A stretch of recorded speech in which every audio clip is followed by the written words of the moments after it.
And so what was it that Grandpa loved about you so much? Or, well, did he tell you what it was, why he immediately wanted to marry you? I don't know. I don't know. I thought he was nuts. I thought, I'm not a freak. I don't know if I want to do this. Mm-hmm. So he brought me to the house, introduced me, and I told his cousin she couldn't be there because she had a bad mouth and she used to swear. Mm-hmm.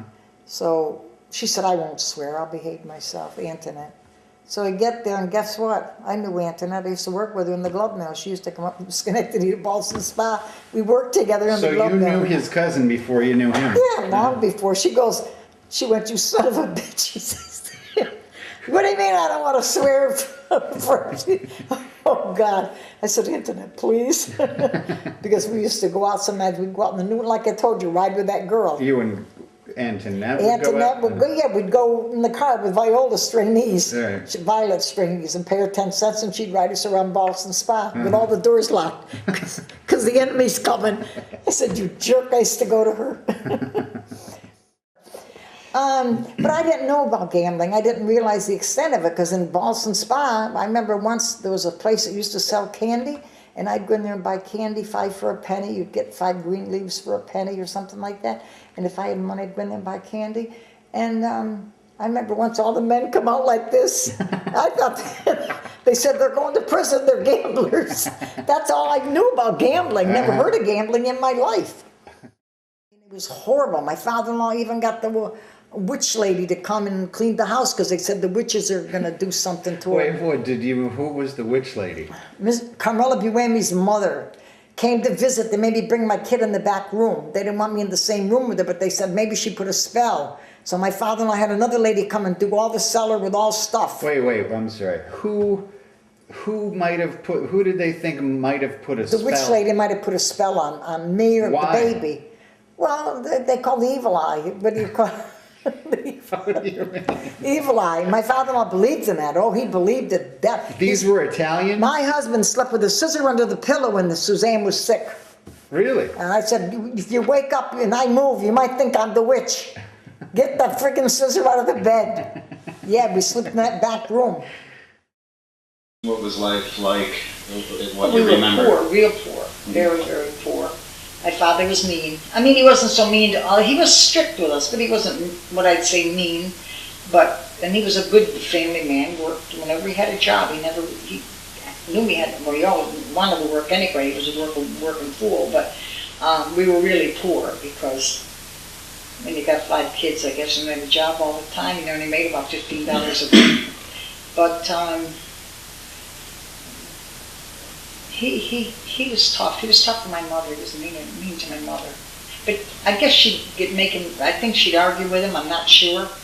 Because I never really paid much attention. I used to be afraid when I was little, but when I got older, I wasn't afraid of him. My other sisters were, but I wasn't. He was a good person. I mean, I don't... Pretty good person, let me say that. I mean, he worked and he supported us, but he was strict. And he was very mean to my mother. And my mother had... I don't remember Helen being born, but I remember Anna being born, because when the doctor came with his satchel and I said, I want to go in there, my mother was hollering, and he said, oh no, I'll have a surprise for you when I come out, I'll have a baby for you. And he said, I got it in the bag, I want to see it. So my mother had her home, and then... I thought you said she couldn't have any other kids. They said she would never probably have any that would live, and she had 5 that lived. Oh. What do you remember about Brooklyn or New York? It was nice. I had every Thursday off, I guess, and every other Sunday. Do you remember what part of Brooklyn you were in? Flatbush. Right. And I would go into Manhattan, take the subway and go into Manhattan. I knew enough to do that. Walk around 42nd Street, and then I'd take it back because I didn't know. I didn't want to get home after dark. And what was 42nd Street like? Oh, it was like tons of people and lights and sparkly, but you'd be scared almost. Mm-hmm. You wouldn't. I was, at least. I wasn't a big city girl. Oh, and then I met a Jewish man. He wanted to marry me. Another one. Mm-hmm. And his friend said to him, he says something like, I want to marry her. He was saying goodbye to me. I went out with him a couple of times and he was saying goodbye to me. And he said to his friend something about marrying me. And the guy said, I want to marry a shiksa. I thought, what the hell is a shiksa? Well, I found out what it was, a Gentile girl. I said, oh, well, and he was a hat manufacturer. I could be manufacturing hats. I had a lot of money.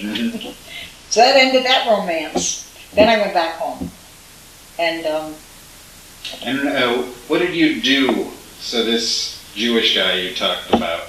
we'd just go out to eat, and he'd walk me back. He'd come to get me in Brooklyn. We'd walk to eat, or take a subway. Most times walk, because we didn't go far away. And he would bring me back. And the doctor I'd worked for was Jewish also, so I guess they might have been friends. Who knows? I don't know. Dr. Kane. So no staying over at his place or anything? Oh, like no. that? No, God, no. No, that wasn't, that wouldn't. Drinks? Well, I guess you were young, right? I didn't, at that point, I didn't really drink. Yeah, when I came back, I think I drank. Dancing? Well, when I came back, not in New York. I went once to Kane's Castle in New York, Kane's Dancing Castle. Mm-hmm. I think it used to be 10 cents a dance or something. I went there one time with this lady that told me about the jobs, how you can get different jobs. No, they did put him in jail. They did put him in jail, and I'd go and visit him. I was working at the Amanis then. That's when so you know, when that was 59, right? When Pushpa was a baby, yes. And Freddie used to take me to go see him. So one night I go see him, and he goes, listen, he goes, I'm gonna go to the hospital. Don't get nervous. If they come and tell you, don't worry about it, he said. Because they used to bring you your insulin and you take your own. He said, I'm not gonna take my insulin. He said, I got it all figured out. I won't take my insulin. I'm gonna go into, I'm gonna get into a coma. And he said, and they're gonna take me to the hospital. So that's what they did. The big 25-cent number. Right. He went to the hospital in an ambulance. They called me to tell me. And I go to the hospital, and he's sitting like, Robert, he's got a guard at the door, like he killed somebody. And Foy was the cop. Who's He let him Foy? wear his bathrobe. He said, I'll bring you a bathrobe. Who's too. Foy? Foy was a cop. My husband didn't like him at all. He goes, this son of a bitch stinks. He says. Well, anyway, so he stayed in the hospital. And Dr. Cortese said, I'll take care of it. Don't worry about a thing. Take care of your jail time. Your jail time on your diabetes. He said, I'm going to give you a diet. You bring it to them when you go back and tell them, make sure. He said, I will write the instructions. Make sure this has got to be done. Followed inch by inch. No ifs, ands, or buts. He went back to the jail with his diet, and they threw him out.